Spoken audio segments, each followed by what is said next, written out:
What kind of people make up a biblical church? This is part 2 of a series. Be sure to watch part 1 if you missed it.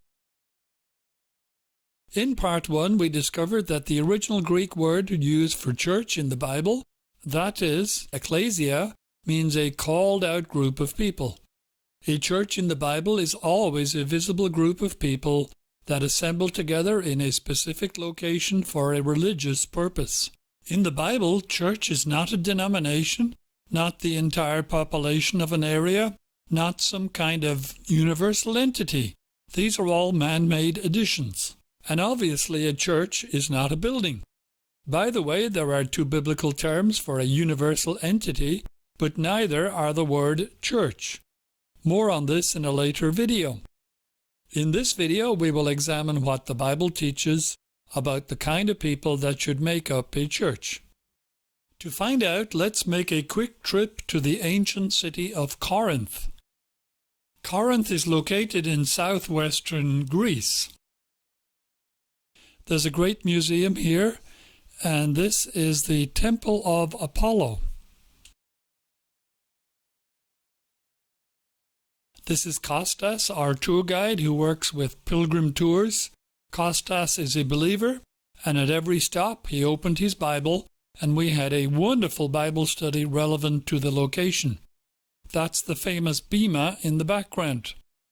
Let's examine the ministry of the Apostle Paul in Corinth. After these things Paul departed from Athens and came to Corinth. And he reasoned in the synagogue every Sabbath, and persuaded the Jews and the Greeks. And he departed thence and entered into a certain man's house, named Justus, one that worshipped God, whose house joined hard to the synagogue. And Crispus, the chief ruler of the synagogue, believed on the Lord with all his house. And many of the Corinthians, hearing, believed and were baptized. When the first baptisms occurred, a church immediately came into existence. This is the pattern that we see throughout Paul's ministry. He preached the gospel, people were saved, they were baptized, a church was formed, and then he taught them further. This is the Great Commission in action.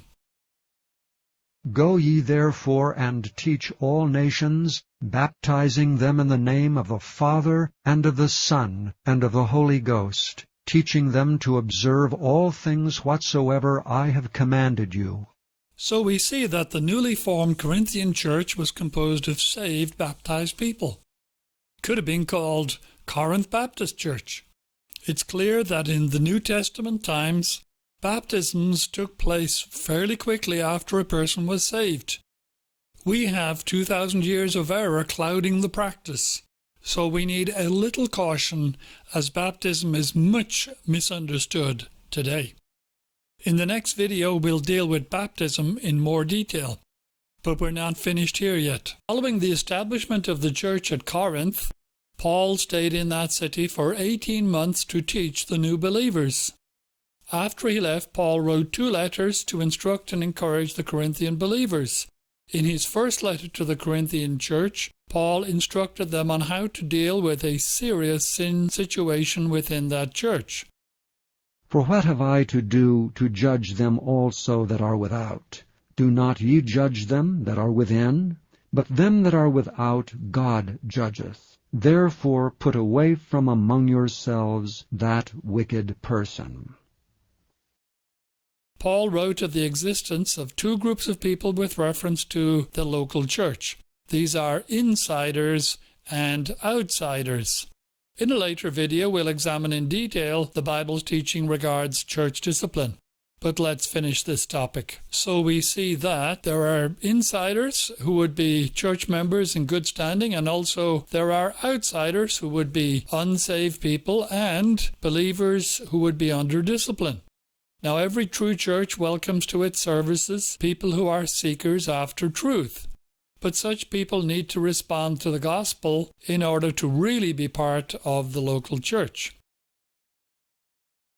What about relocation from one place to another? What is the proper procedure for changing churches? For example, what happened when a believer moved to Corinth from another location? we will see that he was expected to officially identify with the Corinth church. The New Testament churches use letters to communicate with other churches. And they wrote letters by them after this manner. I commend unto you Phoebe, our sister, which is a servant of the church which is at Cenchrea, that ye receive her in the Lord as becometh saints. So, when a believer called Apollos moved from Ephesus to Corinth, he was given a letter of commendation by the Ephesian church.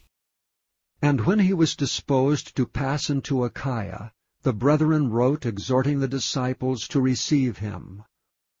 On arrival, Apollos would present this letter and be formally accepted by the Corinthian church.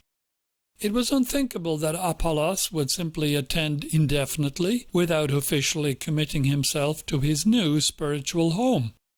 However, this kind of thing occurs frequently today, but it's not right and it's simply not biblical. Just attending a church is not sufficient.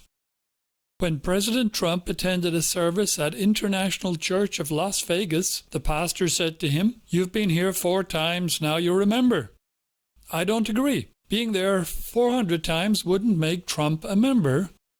The pastor should have said, "Are you saved? Have you been scripturally baptized? Are you willing to commit to the doctrine and practice of this local church?" By the way, Apollos did not need to be rebaptized every time he relocated, because his first baptism was valid.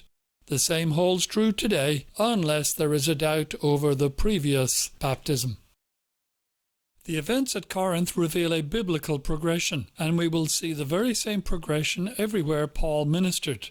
Let's take an example from the Jerusalem church. Then they that gladly received his word were baptized, and the same day there were added unto them about 3,000 souls. And they continued steadfastly in the apostles' doctrine and fellowship, and in breaking of bread and in prayers. Notice the order. First comes salvation, then baptism, and following that come the privileges of membership. So, we now see that a Bible-based church is a community of saved, baptized individuals who publicly commit to the doctrine and practice of that community.